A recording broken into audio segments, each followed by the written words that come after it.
And welcome dito sa ating programa Banti Pinoy at welcome din dito sa ating channel sa YouTube, Mr. Rabul.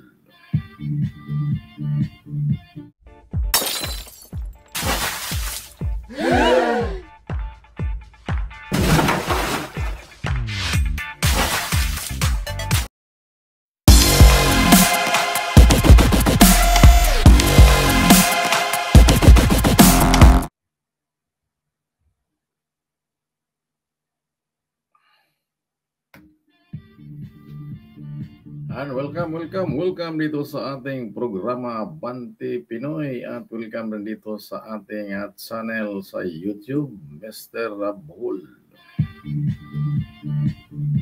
Magandang araw, magandang gabi, magandang hapon sa lahat ng mga ating subscribers, supporters at siyempre sa ating mga viewers. Ngayon mga ka-people, meron na naman tayong video na ating panoorin at ating bigyan kunting reaksyon or pangalawang buhay tungkol ito sa ating former President Rodrigo Roa Duterte.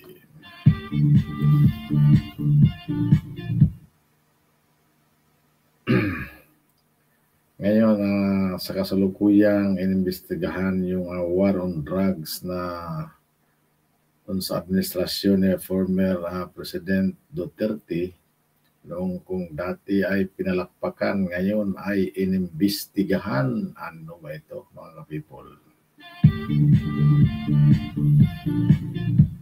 Kung napanood natin o napanood ninyo ang mga congressman, congresswoman, mayroon pang pastor, mayroon pang mga ex-rebelde or mga kaliwa na ang ating presidente ay ginigisa nila sa tanong na hindi naman nila alam na sila ay pinaglaruan lang o nilaruan lang ni Tatay Diggs.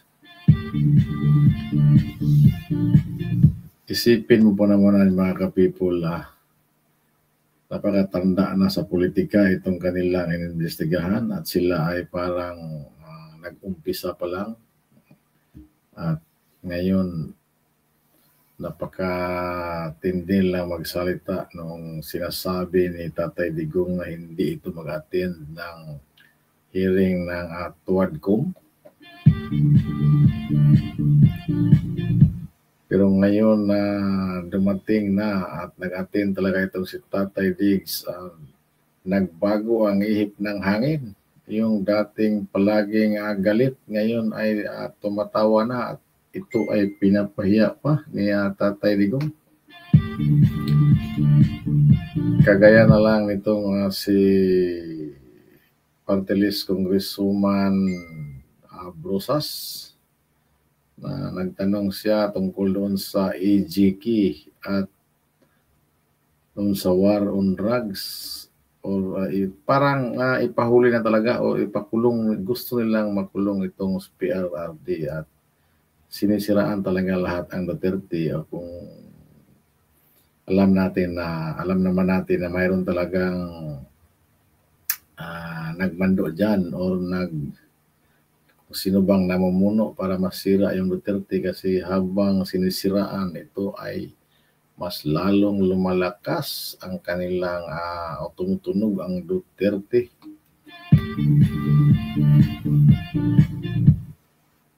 Kung napanood ninyo ang pagtanong sa mga lahat ng kongresista dyan, congressman or congresswoman, na wala namang silbi yung mga tanong nila.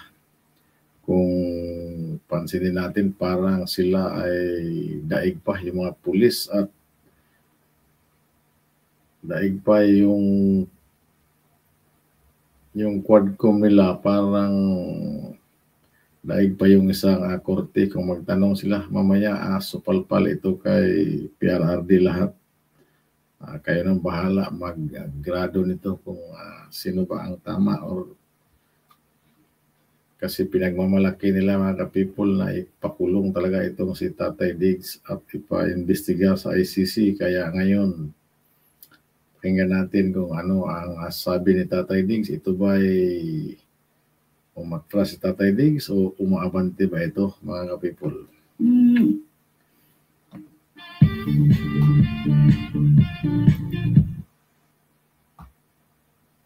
The ICC to hurry up,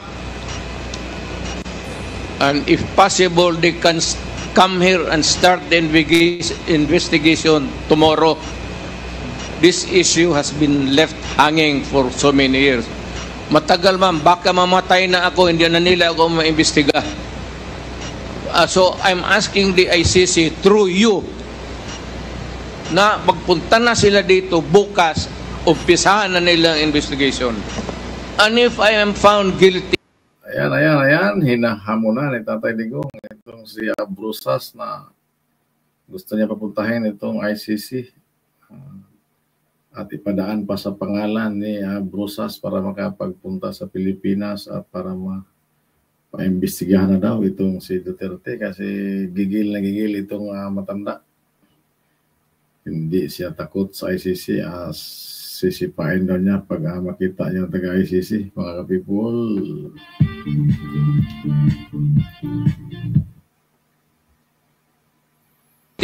I will go to prison and rot there for all time. This operation, alam ng pulis lahat yan, pinupunduhan ko yan. O ito, pagka na-accomplish nila yan, sir, may sobra, magsabi ang police officer o lead official, sir, may sobra, hindi na ubos yun. Hindi na yan. For the boys. Ayan, ito yung tinatawag na binibigyan lang malaking issue na mayroong reward system. Itong EJK o pagpatay ng mga drogista. Ito yung sinasabi ni Duterte. Ngayon na talagang pinupunduhan niya yung nilagyan talaga niya ng budget yan para sa mga kriminal.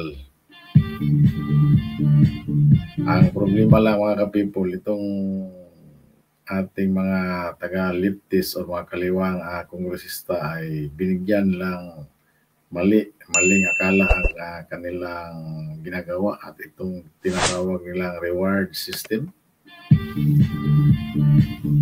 Pero ang totoo talaga may pundo yan at kung mayroong sobra daw, sabi ni Tatay Diggs, siyempre ayan, for the boys. Matindi talaga itong si Tatay Diggs pag nagsalita. Yan, sir. Kami lang, we just spoke with the co-chairs, no? At siyempre, ibang membro. Ito yung si overall chairman Barbers na muntik lang hindi ituloy yung hearing nung nakaraang araw sa Quadcom kasi parang umatras sila kasi sa tingin lang wala masyado silang mga na-search pa na mga resource person.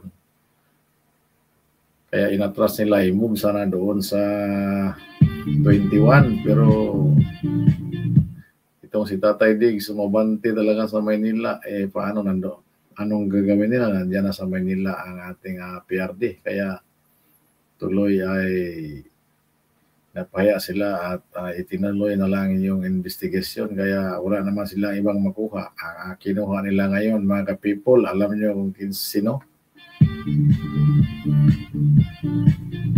Ang kinuha mga ka-people, si Trillanes at saka si Dilima. Kaya panoorin niyo mamaya kung anong ginawa ni Tatay Digong ni Trillanes at may pa siplat pa itong si Tatay Diggs kay Dilima. Ayan, palakpakan natin ang ating PRD. Ayan, itong si Barbers, isa rin ito. Sila ba ay willing na ituloy, no? Sabi namin, ituloy natin. Kasi sayang yung chance eh. Sir, when did you start na lang notifying the Quad Committee Secretariat na i-resend yung letters? Gabi na ba? Gabi na eh. Gabi na eh. So nagkabiglaan, sir? Biglaan eh. Nagkabiglaan. What happened to the 3-day rule? Well, kaya nga, because we want to take advantage of the fact that the former president is in Manila. Kung sino po yung dadalo, na hindi, yung hindi po makakadalo, we will not take it against them. No? Because meron nga tayong rule na 3 days dapat, no, ang notice. Dahil nga biglaan yung notice, kung hindi po sila makakadalo, hindi po, we will not take it against them. We will again invite them sa susunod na, hindi pa ho ito yung huling hearing ng Quadcom. Marami pa hong Quadcom hearing na gagawin. The waiver now, that it be signed today instead of tomorrow. Will you be fine with that, Mr. President? Anong kapalit, sir? Hindi. Sampalin ko siya sa publiko. Yes.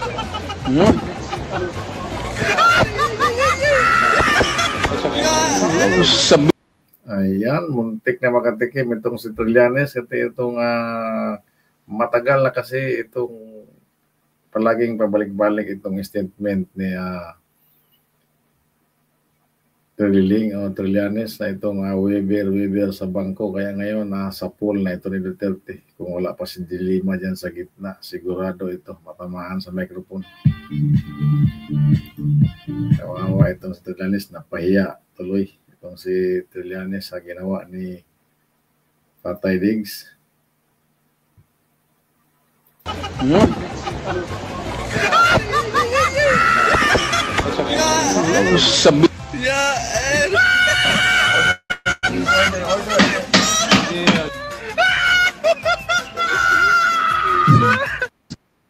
Muntik na itong maipit si Dilima. Dapat masampal na sana si Trillanes, si Tatay Diggs. Mabuti lang dyan si Dancing Queen.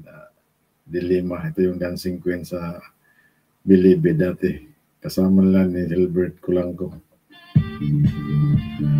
Ayan mga people, maraming salamat. Hanggang bukas sa ating iba na mga video na ating bigyang reaksyon. Mga ka-people.